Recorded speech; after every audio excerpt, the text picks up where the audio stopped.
Bonjour à toutes et à tous, j'espère que vous allez bien. Bienvenue à nouveau sur New Forest Astrologie. Aujourd'hui, je vais vous parler de la nouvelle lune qui aura lieu le dimanche 25 septembre à 21h54 temps universel ou 23h54 heure de Paris. Alors, une nouvelle lune en balance. Une nouvelle lune, c'est la lune et le soleil réunis, et donc un moment d'obscurité qui marque le début d'une nouvelle phase. Une nouvelle phase où ce que l'on va choisir de manifester en résonance avec les énergies en présence va pouvoir prendre racine et grandir à mesure que le cycle va se dérouler. Alors un mot d'abord sur le signe dans lequel se trouve cette nouvelle lune. Signe de la balance qui est un signe d'air actif associé à la maison 7 et qui représente notre rapport à l'autre, nos partenariats, nos engagements et ce que nous venons chercher chez l'autre qui va nous permettre de devenir nous-mêmes. La balance, c'est le signe qui nous parle d'équilibre, d'harmonie, de justice et aussi de beauté. Et on verra pourquoi à la fin de l'audio. Alors on va démarrer avec les aspects et les énergies d'abord, et puis on terminera comme d'habitude avec le message guidé. Alors une nouvelle lune dans une carte nocturne, avec le soleil et la lune conjoints à 2 degrés du signe de la balance, ce sont des énergies définitivement introspectives. Et cette nouvelle lune, elle forme également une conjonction assez serrée, pas exacte, mais tout de même assez proche, avec Vénus et Mercure rétrograde. Mercure rétrograde et Vénus sont toujours en Vierge, Vénus à 25 degrés et Mercure rétrograde à 27 degrés. Donc Vénus sur une carte nocturne, elle est bien, elle est encore plus bénéfique en fait. Elle est vraiment à l'aise quand elle est positionnée donc dans le fond de ciel. Le signe de la balance, qui est régi justement par Vénus, donc va pouvoir profiter de ces énergies bienfaisantes, bénévolentes de Vénus qui se trouve à côté. Et puis Mercure rétrograde, lui, il était en balance et là, il est revenu en Vierge en suivant son mouvement de rétrogradation. Et on va voir que Mercure rétrograde en balance, c'est un placement propice au rééquilibrage, à la réestimation en vue d'un réagencement. Et c'est ce que Mercure rétrograde fait en Vierge. Parce que la Vierge, c'est le signe de l'analyse, de la perfection et de l'ordre. On trie, on classe, on arrange de façon à optimiser. Toutefois, cet amas fait opposition à Jupiter rétrograde en Bélier à 3 degrés, donc pas exact, mais presque, et à Neptune rétrograde en Poisson à 23 degrés. Donc on est pile sur cet axe zodiacal de la balance Bélier qui va aller réveiller, donc la nouvelle lune va aller réveiller les thèmes liés aux besoins d'harmonisation dans les relations versus l'affirmation de soi. Et si on regarde la carte que je vous mettrai en illustration, ça m'évoque cet amas de planètes du côté de la nouvelle lune en fond de carte, comme ça. Ça m'évoque un poids, quelque chose qui semble peser de toute sa masse sur les planètes en face en bélier, pour en fait orienter, diriger nos actions individuelles, notre volonté, dans une direction qui nous force à y intégrer la part des autres. Ça peut aussi inviter au compromis, à la négociation. Rien n'est ni noir ni blanc, il n'y a ni gagnant ni perdant, et le but suprême, en fait, sur cet axe serait l'harmonie par l'équilibre des forces opposées. Alors cette question de la part de l'autre dans nos actions individuelles, elle va être d'autant plus importante que cette nouvelle lune, elle semble indiquer que nous sommes à un moment où nous allons devoir prendre position, vraiment, faire des choix, décider. Et voilà, qu'est-ce qu'on met dans nos décisions, quelle place on va donner aux autres, à l'autre, dans nos choix.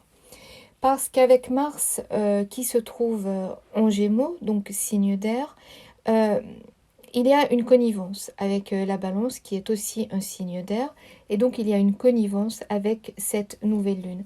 Et il y a là comme un élan communicatif entre les uns et les autres, une dispersion des idées qui est favorisée, mais aussi en même temps, il y a une tension accrue dans les échanges parce que on a Saturne rétrograde qui est aussi dans un signe d'air en Verseau, et Saturne, ce sont des énergies plus lourdes de réajustement, de limites, de frustration, ou en tout cas qui peuvent, comment dire, se traduire par des sentiments de frustration.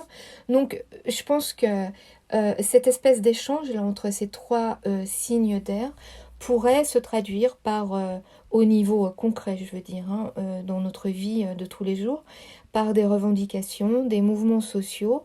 Et puis en plus, on a toujours ce fameux carré Saturne rétrograde en Verseau, Uranus en Taureau qui se resserre. On va avoir Saturne à 19 degrés et Uranus à 18 degrés en Taureau. Mars est aussi à 18 degrés en semi-sextile à Uranus.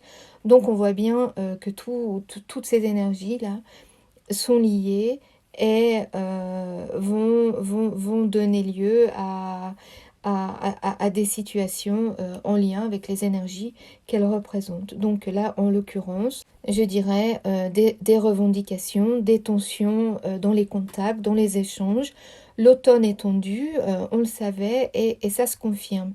Alors bien sûr, sur le plan concret, matériel, ce carré, il met la pression sur nos ressources d'énergie et alimentaire, et on voit bien qu'on est absolument obligé de repenser tout notre système de consommation et d'approvisionnement. Ça, c'est Saturne, qui représente les structures.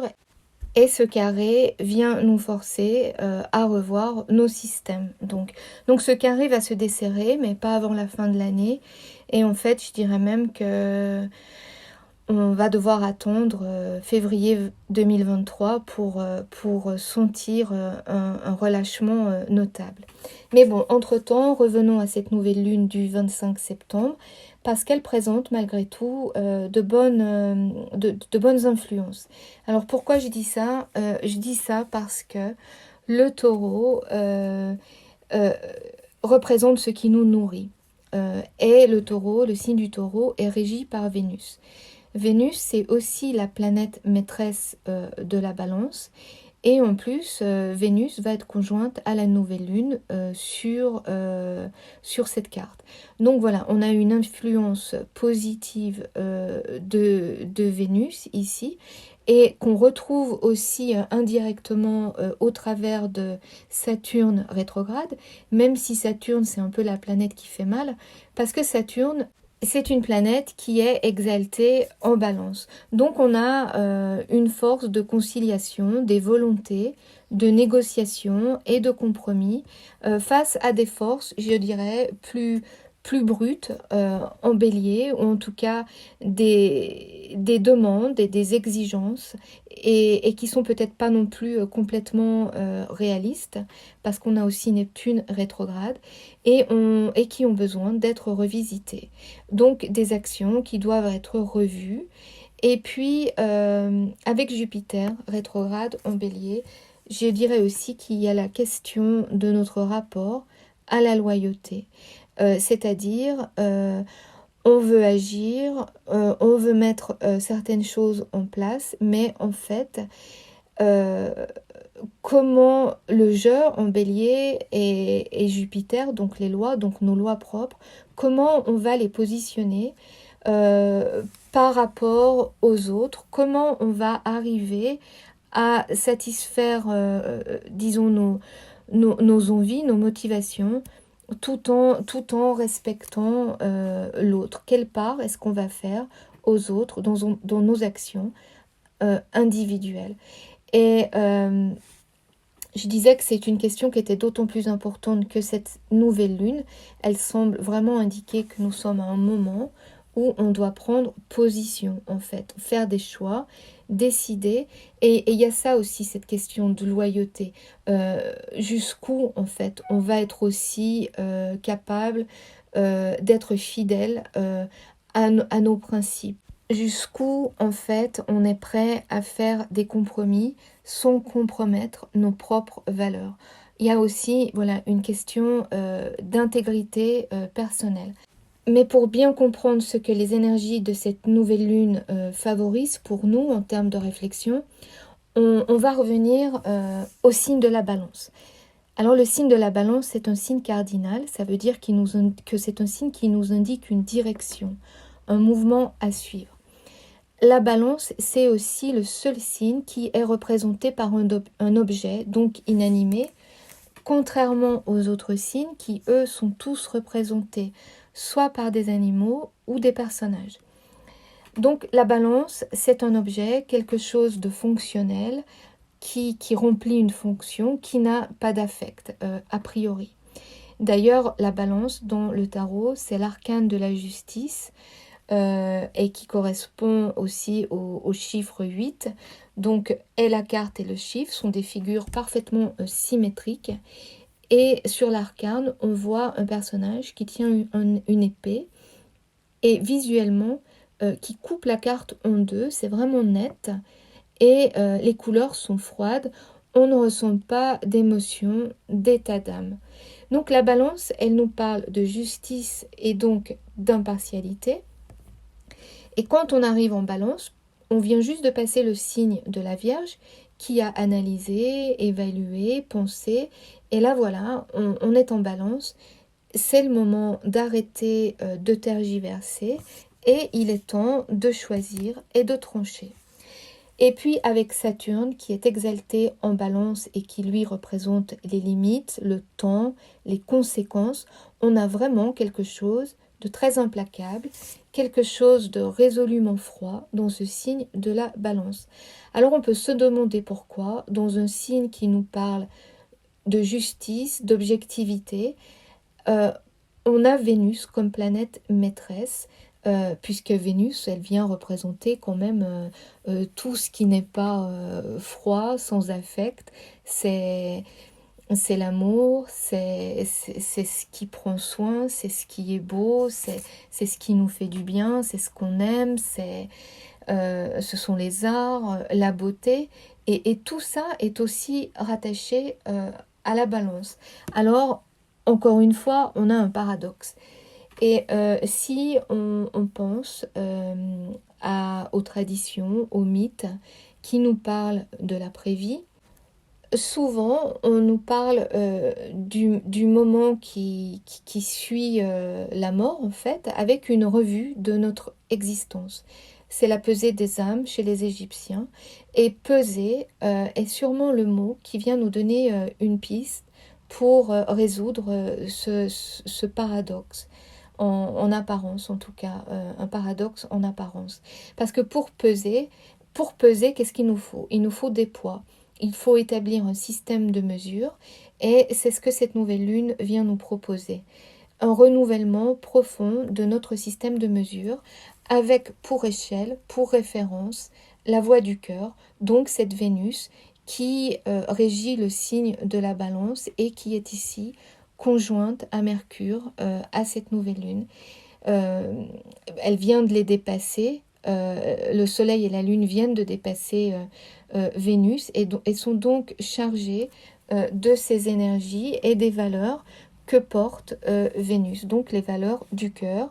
Et ce sont ces valeurs que l'on doit utiliser comme unité de mesure.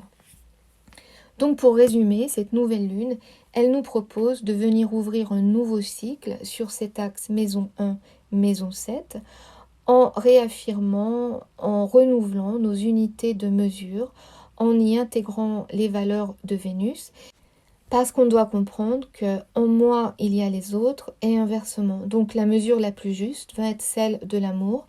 C'est ce qui est contenu dans l'injonction « aime ton prochain comme toi-même ». On retrouve cette idée de loyauté, de traiter les autres comme on aimerait être traité nous-mêmes. Donc sur votre thème, examinez la maison qui est représentée en balance et qui pourrait bien être un secteur qui bénéficierait justement de cette réflexion, de cette réactualisation. Parce que voilà une nouvelle lune qui nous donne des envies d'harmonie, de compromis, de respect. Et puis en balance, Saturne nous rappelle aussi que les moyens justifient la fin. C'est-à-dire que tout se paie, tous nos actes se paient, qu'ils soient bons ou mauvais. Nous récoltons véritablement ce que nous semons et ce que nous faisons à nous-mêmes, nous le faisons aux autres et inversement. Une fois de plus, on retrouve une formule quasi mathématique, une espèce de comptabilité céleste et pourtant bienveillante.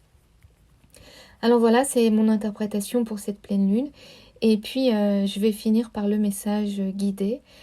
Alors que j'écrivais ces lignes, je suis tombée sur une citation qui m'a parlé par rapport à ce que je venais d'écrire. Et c'est une citation de Albert Einstein. Et il a dit « Le plaisir peut être trouvé dans la contemplation des formes géométriques. » Et finalement, c'est vrai. Pas besoin d'être mathématicien ou génie scientifique pour saisir, même vaguement, que cette harmonie vénusienne, elle suit les lois strictes saturniennes et ça implique en fait un équilibre fondamental des forces en présence, exactement comme dans la musique ou la peinture ou la poésie. Et du coup, la géométrie poésie va venir dépasser les races, les croyances, les classes, tout ce qui nous sépare, parce que universellement, l'harmonie, c'est un langage unique en fait. On comprend tous le beau, on a tous cette même réaction face au beau. Ça fait résonner une corde universelle en nous. Et voilà, ainsi se dévoilent les secrets de la balance. Alors comme toujours, le message finalement c'est toujours le même, c'est que la mesure c'est le cœur et l'unité dans la dualité. Voilà, j'espère que cette interprétation vous parle. Je vous souhaite une bonne nouvelle lune et je vous dis à très bientôt.